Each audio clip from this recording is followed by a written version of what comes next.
When I first saw a rowing machine in a gym, I was in college, and it didn't really make any sense to me. I'd never seen the sport, and the machine just sat there, taking up space, and I had no idea how to use it. So I did what any self-respecting gym goer does, and I waited until no one was watching and gave it my first try. So having successfully not figured it out in any way whatsoever because I had no idea what I was doing, I pretty much never touched the machine again until I transferred schools and was accidentally recruited to row. That, however, is another video. So this one's for you, confused gym goer.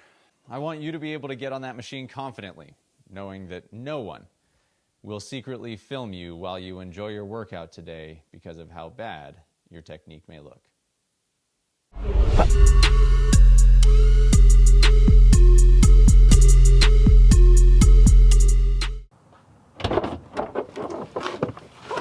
First, you got to get acclimated with your setup.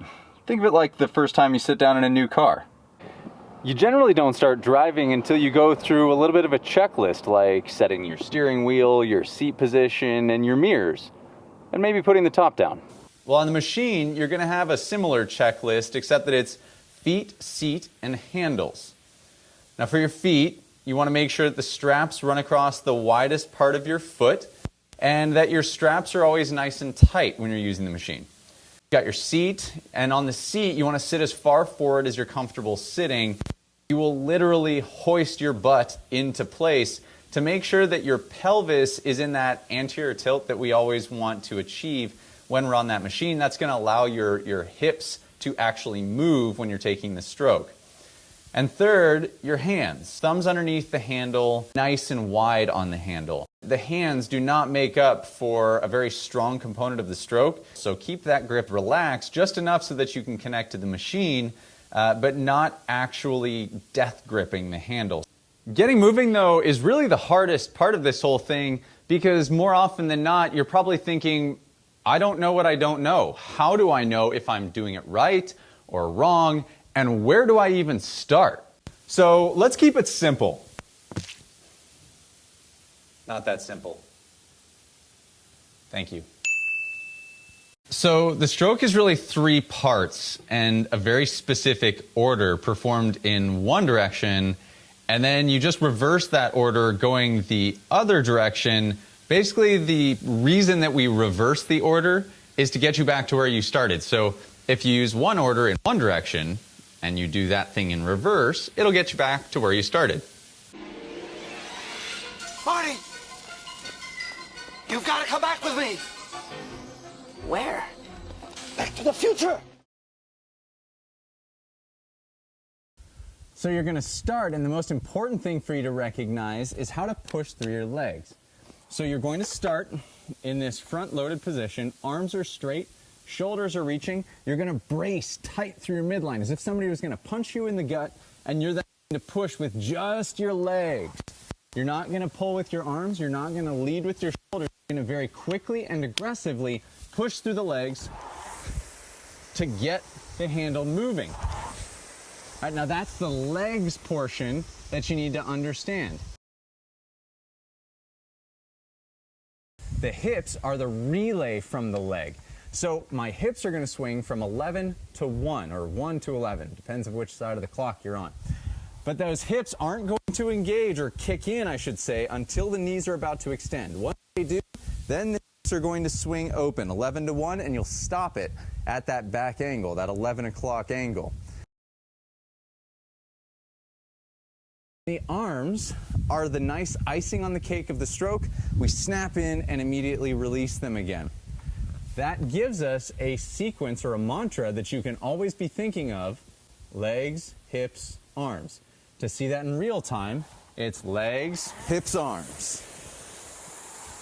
Legs, hips, arms. Legs, hips, arms. Now comes the return. We call it the recovery because you recover and you can't do any work to the machine as you slide forward. But what you basically need to know is that this phase of the stroke should be a lot more relaxed, a lot slower, and you should take your time. There's no rush to move through this phase of the stroke because it doesn't give you any benefit. Instead, we want to think of it as turning a light switch off. And what this will result in is giving you what we talked about earlier, which is an arms, then a body, and then legs. So if you're thinking a mantra in your head, it's arms, body, legs as you move forward. And what about the benefits? Well, for one, well, I guess the first major benefit is that it works pretty much every single part of your body except for a few areas that we probably just wouldn't even know if we said them out loud. So you get to hit your arms, your legs, your abs, and your back. All in the same workout. Second, you get to improve all of the internal stuff, your cardiovascular health, your resting metabolic rate, your sensitivity to insulin, your strength, and even your strength endurance. Third, it helps improve kinesthetic awareness, which is your understanding of where your body is in space and time. And this is personally one of my favorites because there's a huge advantage on this machine because you have to learn where you are on it. It doesn't move you through the motion like a bike or a treadmill. So that, I don't know, for example, if I asked you to touch your right hand to your right elbow, do you think, wait, my right hand will never know what my right elbow feels like? Or do you take your left hand and touch your ear thinking that it's your right hand touching your right elbow? So now that you understand the technique and benefits of the machine, you're pretty much going to have unfettered access to this machine at your gym anytime you want. Because now that you understand how to use it, and you know that everybody else avoids it because they're not sure how to use it, you can safely guess that you're going to be the one using this machine comfortably, getting great workouts, and you never have to worry about getting caught in a gym fail video. So there's that as well. So guys, if you loved this video and you enjoyed picking up all these techniques and benefits and you want to dive deeper, or you want to know about the next fantastic video that we come out with, make sure you hit that little subscribe button somewhere. And if you really loved it, make sure you hit the little bell next to it so that you can get alerted every time we come out with a new video. Guys, I honestly believe that rowing is for everyone, that rowing can be for everyone, and that's why we're here, because I want you guys to find the same enjoyment on this machine that you do for anything else, and that you can get a ton of value out of it. That is why we do this. I am so excited that you guys decided to join me today. So hit that subscribe button. And if you want more guidance on your workouts, you've been following along, you're enjoying these things, and you're like, you know what, Shane? I'd like to know a little bit more, and I'd like a bit more guidance.